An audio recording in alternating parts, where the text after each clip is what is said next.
अंडे तो सभी ने खाए हैं, लेकिन फिलीपींस में बत्तख के बच्चों को खाया जाता है। फिलीपींस दुनिया में सबसे ज्यादा नर सप्लाई करने के लिए क्यों जाना जाता है? फिलीपींस में तलाक लेने की परंपरा क्यों नहीं है? और आखिर फिलीपींस में किसी के मौत के बाद उन्हें पहाड़ों पे क्यों टांग देते हैं? ऐसे ही 19 बातें जो ज्यादातर लोग नहीं जानते हैं, जिन्हें सुनकर कोई भी मान लेगा कि फिलीपींस सच में दूसरे देशों से बिल्कुल अलग है। फिलीपींस को दुनिया की टेक्सटिंग राजधानी भी कहा जाता है। यहाँ मोबाइल फोन और टेक्स्ट संदेशों का उपयोग बेहद लोकप्रिय है। ऐसा कहा जाता है कि फिलीपींस में रोजाना अरबों टेक्स्ट संदेश भेजे जाते हैं, जो देश के डिजिटल संचार का एक प्रमुख हिस्सा है। मोबाइल टेक्नोलॉजी और किफायती सेवाओं ने इसे संभव बनाया है और यह लोगों के दैनिक जीवन का अभिन्न हिस्सा बन चुका है। इसके अलावा फिलीपींस के पास दुनिया का सबसे बड़ा मोती होने का भी गौरव है। इसे पर्ल ऑफ लाउथ कहा जाता है, जिसका वजन लगभग 34 किलोग्राम है। यह विशाल मोती प्राकृतिक रूप से एक विशाल कैलम में पाया गया था और यह न केवल देश की समुद्री संपत्ति को दर्शाता है, बल्कि इसकी ऐतिहासिक और सांस्कृतिक विरासत का भी प्रतीक है। यह मोती फिलीपींस के समुद्री खजाने और उसकी अनूठी जैव विविधताओं का प्रमाण है। दक्षिण चीन सागर विवाद में फिलीपींस का स्थान सामरिक रूप से बहुत महत्वपूर्ण है। यह समुद्री मार्ग व्यापार के लिए अत्यंत उपयोगी है और इसके अंदर तेल और गैस के भंडार होने का अनुमान है। फिलीपींस ने इस विवाद में अंतर्राष्ट्रीय न्यायालय में मामला दायर किया, जिसमें 2016 में फैसला फिलीपींस के पक्ष में आया। हालांकि चीन ने इसे मानने से इनकार कर दिया और अपने दावे पर अड़ा रहा। यह विवाद क्षेत्रीय स्थिरता के लिए गंभीर चुनौती बन चुका है। फिलीपींस का उपनिवेशकालीन इतिहास इसके सांस्कृतिक और ऐतिहासिक विकास में अहम भूमिका निभाता है। अमेरिकी उपनिवेश के दौरान शिक्षा, राजनीति और प्रशासनिक प्रणाली में बदलाव लाए गए, जिसका प्रभाव आज भी देखा जा सकता है। स्वतंत्रता के बाद भी फिलीपींस ने अपनी सांस्कृतिक विविधता को संरक्षित किया है, जो इसकी पहचान का हिस्सा है। फिलीपींस में भाषा का बड़ा विभाजन देखा जाता है, क्योंकि यह देश विभिन्न जातीय समूहों और भाषाओं का घर है। यहाँ लगभग 175 भाषाएं और बोलियां बोली जाती है, जिनमें प्रमुख रूप से फिलिपिनो और अंग्रेजी ऑफिशियल भाषाएं हैं, जो फिलिपिनो देश के सांस्कृतिक पहचान को दर्शाती है। अंग्रेजी का उपयोग शिक्षा, व्यापार और प्रशासन में व्यापक रूप से होता है। इसके अलावा क्षेत्रीय भाषाएं जैसे विसायन, इलोकानो और सिबुआनो स्थानीय स्तर पर बोली जाती है, जिससे देश में सांस्कृतिक विविधता और जटिलता बढ़ती है। फिलीपींस में क्रिसमस का मौसम दुनिया में सबसे लंबा माना जाता है। यहाँ सितंबर की शुरुआत से ही क्रिसमस की तैयारी शुरू हो जाती है, जिसे बेर मंथ्स कहा जाता है, जो सितंबर, अक्टूबर, नवंबर, दिसंबर में होती है। इस समय मॉल, घर और सार्वजनिक स्थानों को क्रिसमस लाइट्स, पेड़ों और सजावटों से सजाया जाता है। क्रिसमस कैरोल बजाना शुरू हो जाता है और लोग त्योहार की भावना में डूब जाते हैं। यहाँ क्रिसमस का मौसम केवल 25 दिसंबर तक सीमित नहीं रहता, बल्कि जनवरी तक चलता है। खास तौर पर 3 किंग्स डे तक परिवार, दोस्त और समुदाय मिलकर पार्टियां, गिफ्ट एक्सचेंज और परंपरागत भोजन का आनंद लेते हैं। इस लंबे समय में धार्मिक परंपराओं जैसे सिम्बांग गाबी, जो कि क्रिसमस से पहले 9 दिन की मॉर्निंग प्रेयर होती है, इसका भी विशेष महत्व है। फिलीपींस में क्रिसमस का यह अनूठा जश्न उनके उत्साह, सांस्कृतिक जुड़ाव और परिवार प्रेम को दर्शाता है। रूडल्फ फाइट्स फिलीपींस की एक अनोखी सांस्कृतिक परंपरा है, जो आपसी समानता और भाईचारे का प्रतीक है। यह एक सामूहिक भोजन की शैली है, जहाँ केले के पत्तों पर चावल, ग्रिल्ड मीट, समुद्री भोजन और फलों को परोसा जाता है। सभी लोग हाथों से भोजन करते हैं, जो एकता और सामूहिकता को दर्शाता है। यह परंपरा सेना से शुरू हुई थी, लेकिन अब यह सामाजिक समारोह और उत्सवों का हिस्सा बन गई है, खासकर परिवार और दोस्तों के साथ जुड़ाव बढ़ाने के लिए। फिलीपींस को त्योहारों का देश कहा जाता है, क्योंकि यहाँ हर साल सैकड़ों त्योहार मनाए जाते हैं। इनमें से कई त्योहार धार्मिक, सांस्कृतिक और ऐतिहासिक महत्व के होते हैं। सबसे प्रसिद्ध त्योहारों में सिनुलोग, अति-अतिहान और पहनयुग शामिल है। ये त्योहार रंग बिरंगी परेड, पारंपरिक नृत्य और संगीत के साथ मनाए जाते हैं। हर शहर और गांव का अपना अलग त्योहार होता है, जिससे देश में उत्सव और खुशी का माहौल पूरे साल बना रहता है। अलीबाटा लिपि, जिसे बाइबाइन भी कहा जाता है, फिलीपींस की प्राचीन लिखने की प्रणाली है, जो देश की समृद्ध सांस्कृतिक और ऐतिहासिक विरासत को दर्शाती है। यह ब्राह्मी लिपि से प्रभावित एक सिलावरी प्रणाली थी, जिसका उपयोग औपनिवेशिक काल से पहले किया जाता था। हालांकि स्पेनिश शासन के दौरान इसका उपयोग धीरे धीरे कम हो गया, लेकिन आज इसे पुनर्जीवित करने का प्रयास हो रहा है। अलीबाटा न केवल फिलीपींस की ऐतिहासिक पहचान का प्रतीक है, बल्कि यह देश की सांस्कृतिक जड़ों को फिर से खोजने का माध्यम भी है। बालूत कल्चर फिलीपींस की एक अनोखी और विवादास्पद खाने की परंपरा है। बालूत एक उबले हुए बत्तख के अंडे को कहा जाता है, जिसमें भ्रूण विकसित हो चुका होता है। इसे देश के स्ट्रीट फूड का हिस्सा माना जाता है और यह स्थानीय सांस्कृतिक और खानपान का प्रतीक है। बालूत को प्रोटीन से भरपूर, स्वास्थ्य के लिए फायदेमंद माना जाता है। हालांकि यह बाहरी लोगों के लिए अक्सर चौंकाने वाला होता है, लेकिन फिलीपींस में यह स्नैक के रूप में बेहद लोकप्रिय है। बालूत का सेवन अक्सर सामाजिक समारोहों या हंसी मजाक से भरे चैलेंज के रूप में किया जाता है, जो इसे देश की अनूठी पहचान का हिस्सा बनाती है। फिलीपींस को अपने विश्व स्तरीय समुद्र तटों के लिए भी जाना जाता है। देश के द्वीप जैसे बोराकाय, पलावन और सेबू अपने सफेद रेतीले तटों, नीले समुद्र और अद्वितीय प्राकृतिक सौंदर्य के लिए मशहूर है। पलावन का एल नीडो और कोरन क्षेत्र दुनिया के सबसे खूबसूरत समुद्र तटों और डाइविंग स्थलों में से एक है। बोराकाय का व्हाइट बीच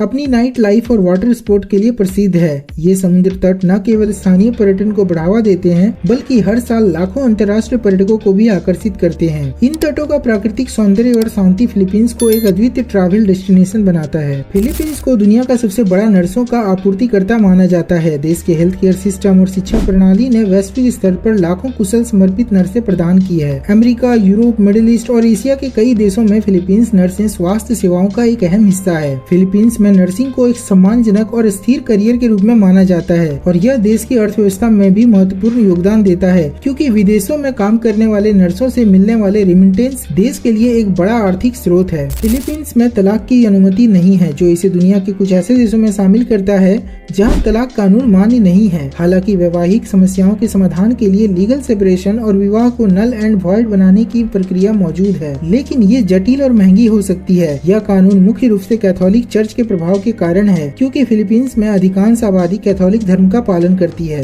राष्ट्रगान गाना अनिवार्य करना भी फिलीपींस की एक अनोखी परंपरा है। देश के स्कूलों, सार्वजनिक कार्यक्रमों और यहाँ तक कि सिनेमा हॉल में भी राष्ट्रगान बजाया जाता है और इसे सभी को खड़े होकर आदर के साथ गाना अनिवार्य है। फिलीपींस में अंतिम संस्कार की कई अनोखी और पारंपरिक विधियां हैं, जो देश के विभिन्न आदिवासी समूहों और संस्कृतियों की गहरी मान्यताओं को दर्शाती है। इनमें सबसे प्रसिद्ध हैंगिंग कॉफिन्स की परंपरा है, जो सागात क्षेत्र के इगोरोटा जनजाति द्वारा निभाई जाती है। इस परंपरा के अनुसार ताबूतों को पहाड़ियों और चट्टानों के किनारे पर लटका दिया जाता है। यह मान्यता है कि इससे आत्मा स्वर्ग के करीब होती है और यह मृत्यु के बाद की यात्रा को आसान बनाता है।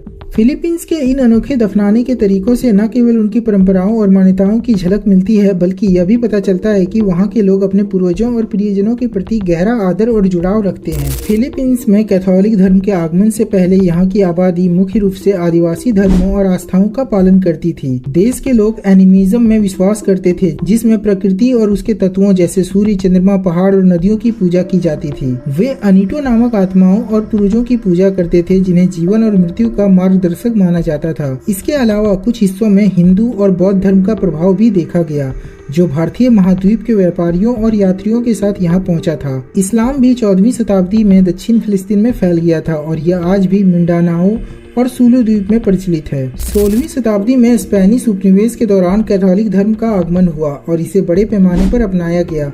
मिशनरियों ने चर्च, स्कूल और धार्मिक संस्थान बनाए, जिससे कैथोलिक धर्म फिलीपींस की मुख्य धार्मिक पहचान बन गया। आज फिलीपींस में लगभग 80% आबादी कैथोलिक है, जिससे यह एशिया का सबसे बड़ा कैथोलिक देश बन गया है। इस धर्म ने न केवल धार्मिक जीवन को प्रभावित किया, बल्कि देश की सांस्कृतिक परंपराओं और त्योहारों को भी गहराई से प्रभावित किया है। लेचोन यानी भुना हुआ सुअर फिलीपींस के सबसे प्रसिद्ध और लोकप्रिय व्यंजनों में से एक है। यह खास तौर पर फिएस्टा और बड़े समारोह में परोसा जाता है। लेचोन को पूरी तरह से भुना जाता है और इसका स्वाद बेहद लाजवाब होता है। यह व्यंजन विशेष रूप से फिलीपींस के विभिन्न हिस्सों में जैसे कि सेबू और दवाओं में प्रसिद्ध है। लेचान की परंपरा इतनी महत्वपूर्ण है कि इसे किसी भी बड़े उत्सव या धार्मिक समारोह का केंद्र माना जाता है। फिएस्टा परेड में अक्सर लोग लेचोन के सम्मान पूर्वक प्रदर्शित करते हैं और यह समुदाय की एकजुटता और खुशी का प्रतीक बन जाता है। फायरफ्लाई वॉचिंग फिलीपींस के एक अद्वितीय और जादुई अनुभवों में से एक है, जो पर्यटकों को प्रकृति के एक अनदेखे पक्ष से परिचित कराती है। यह गतिविधि मुख्य रूप से उन क्षेत्रों में होती है जहां फायरफ्लाई रात के समय अपनी लाइट के साथ जंगलों, नदियों और पहाड़ों पर चमकते हैं। फिलीपींस के पलावन और सेबू जैसे स्थानों पर फायरफ्लाई वॉचिंग काफी प्रसिद्ध है। जब रात होती है और अंधेरा छा जाता है तो फायरफ्लाइज अपने शरीर से प्रकाश उत्सर्जित करते हैं, जिससे पेड़ और पानी के आसपास एक जादुई और शांति का माहौल बन जाता है। यह लाइट का प्राकृतिक नजारा पर्यटकों को मोहित कर देता है और यह एक ना भूलने वाला अनुभव प्रदान करता है। पर्यटक बोट या ट्रैकिंग के जरिए इन जुगनुओं के अद्भुत दृश्य को देख सकते हैं। आखिर इजिप्ट के लोग सोने के दांत क्यों पहनते हैं? इजिप्ट में बेली डांस की वीडियो शेयर करने वालों को गिरफ्तार क्यों कर लिया जाता है? और इजिप्ट का वो कौन सा शहर था जो 2000 सालों तक गायब हो गया था? ऐसे ही इजिप्ट के बारे में 21 बातें जो ज्यादातर लोग नहीं जानते, उसे देखने के लिए एंड स्क्रीन पे आ रही वीडियो पे क्लिक करिए।